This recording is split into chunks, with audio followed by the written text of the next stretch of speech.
5, CrPC का section 311 और POCSO act का सेक्शन 33 सब सेक्शन 5, इन दोनों के बीच जब कॉन्फ्लिक्ट होती है तो कोर्ट ने क्या डिटरमाइन किया है और क्या ऐसी रेगुलेटिंग फैक्टर होती हैं, मैं आपको यहाँ पे वो बताने का ट्राई करूँगी। और प्लीज़ मेरे राइटिंग को इग्नोर कर दीजिएगा, बहुत ही मैसी राइटिंग है, बट हाँ मैं ट्राई करूँगी कि मैं एक्सप्लेन अच्छे से करूँ, राइटिंग को आप इग्नोर कीजिएगा।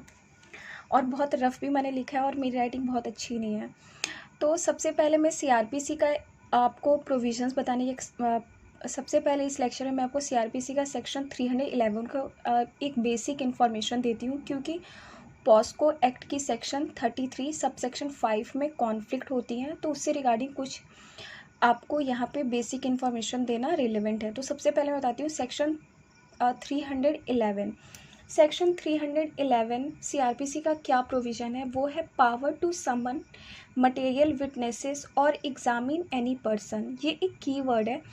सेक्शन 311 में कोर्ट के पास ये पावर है कि वो समन कर सकती है कोई भी मटेरियल विटनेस से रिगार्डिंग भी और एग्जामिन भी किसी पर्सन को करने के लिए। मतलब दो तरीके कोर्ट इसमें मटेरियल अगर कोई विटनेस है उसे भी एग्जामिन के लिए कोर्ट डायरेक्ट कर सकती है और किसी पर्सन को भी एग्जामिन करने की नीड है तो कोर्ट वहाँ पे भी डायरेक्ट कर सकती है। दो कंडीशन है सेक्शन 311 में। तो यहाँ पे ये एक चीज़ क्लियर होना चाहिए कि 311 में एग्जामिन की बात की जा रही है और 311 जो है वो री एग्जामिनेशन के प्रिंसिपल पे बेस्ड है।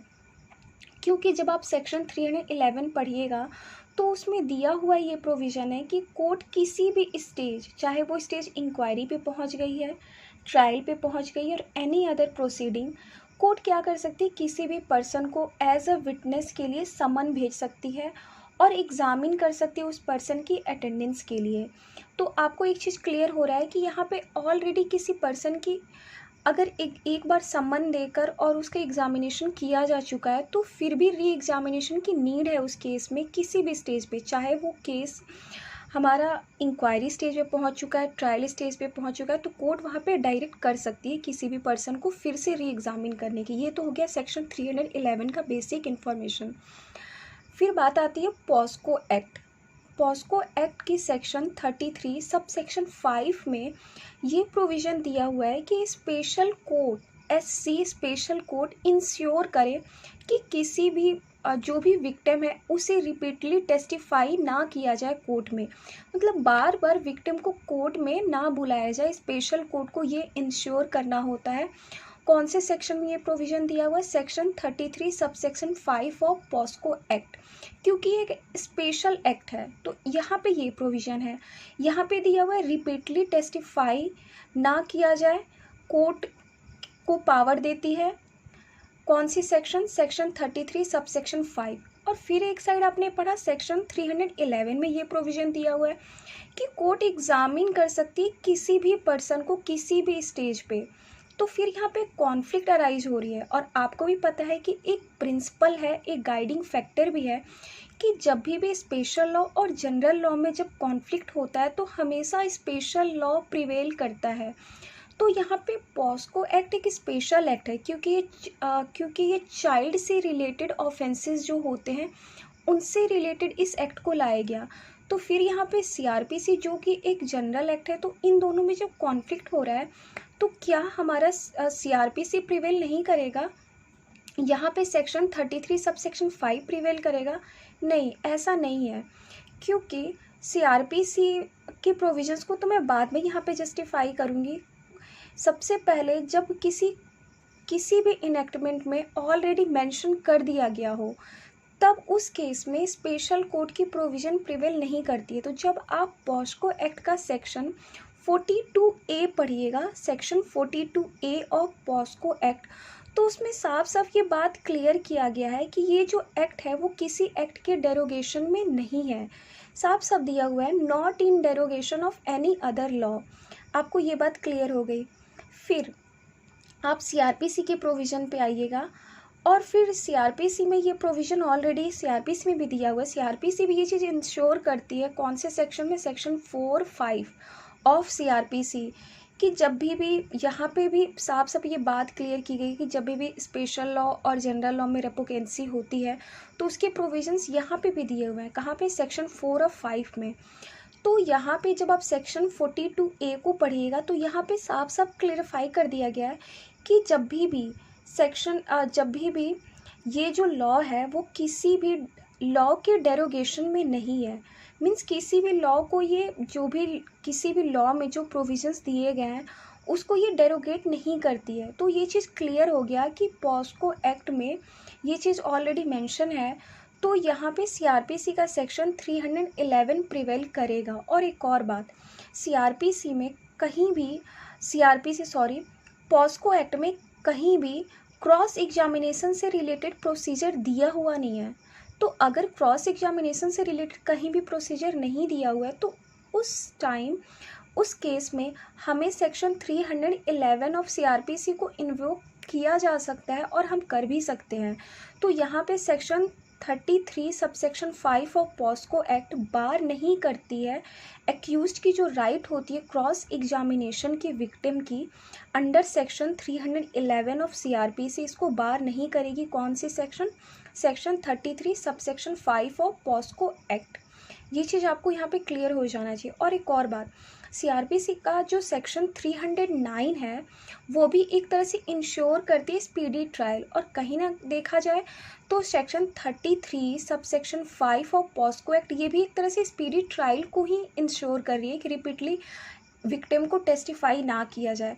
तो कोर्ट की हमेशा ये गाइडलाइन फैक्टर रहती है कि स्पीडी ट्रायल किया जाए, बट स्पीडी ट्रायल और speedy disposal of the cases को देखते हुए कोर्ट कहीं एक्यूज्ड की राइट को वायलेट नहीं कर सकती। एक्यूज्ड की राइट है कि वो क्रॉस एग्जामिन करेगा।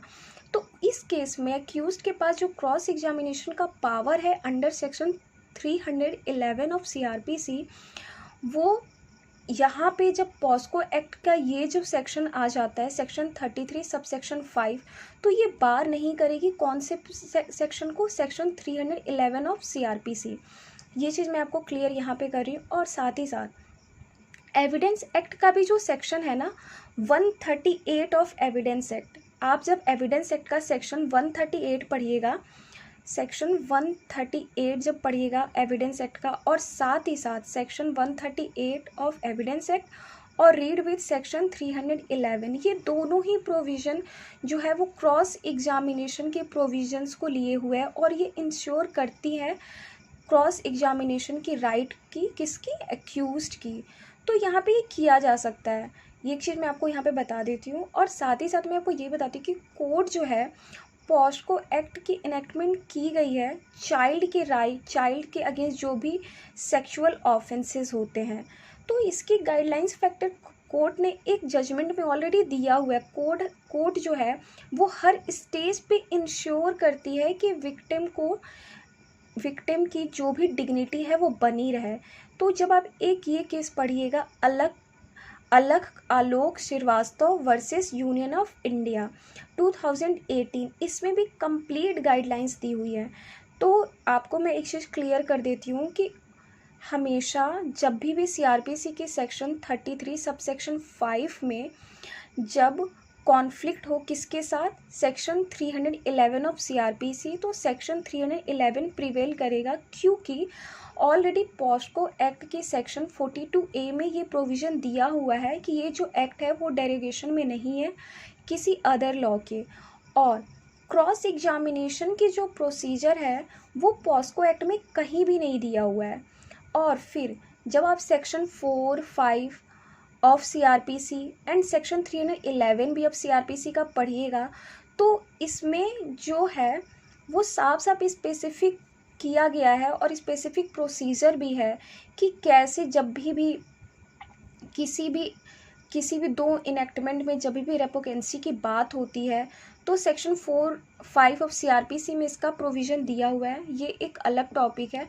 और फिर सेक्शन 311 यहाँ पे भी जो पावर है एक्यूज्ड के पास क्रॉस एग्जामिनेशन का वो एक्यूज्ड कर सकती है। तो यहाँ पे दो चीज़ आपको क्लियर हो जाना चाहिए कि आप जब भी सेक्शन 33 सब सेक्शन 5 को पढ़िएगा और रीड विथ इसको सेक्शन 311 ऑफ सीआरपीसी, इन दोनों को साथ में पढ़िएगा। और जब भी इससे रिलेटेड प्रॉब्लम बेस्ड क्वेश्चन आए पॉस्को एक्ट से रिलेटेड, तो आप हमेशा सेक्शन 311 को ज़्यादा प्रिविलेज दीजिएगा, क्योंकि ये प्रोविज़न ऑलरेडी क्लेरिफाई यहाँ पे कर देती है section 42A of POCSO act. तो मैं आपको ये चीज़ क्लियर कर देती हूँ कि ऑल दो जब भी स्पेशल लॉ और जनरल लॉ में कॉन्फ्लिक्ट होता है तो हमेशा स्पेशल लॉ प्रिवेल करती है, ये एक प्रिंसिपल भी है। बट जब ऑलरेडी उस एक्ट में, स्पेशल एक्ट में ये प्रोविज़न दे दिया गया हो, तब जनरल लॉ के प्रोविज़न ज़्यादा प्रिवेल करेंगे। तो पॉस्को एक्ट जो कि एक स्पेशल लॉ है, स्पेशल इनेक्टमेंट है, जब आप उसका सेक्शन 42A पढ़िएगा तो वहाँ पे ये क्लियर कर दिया गया है।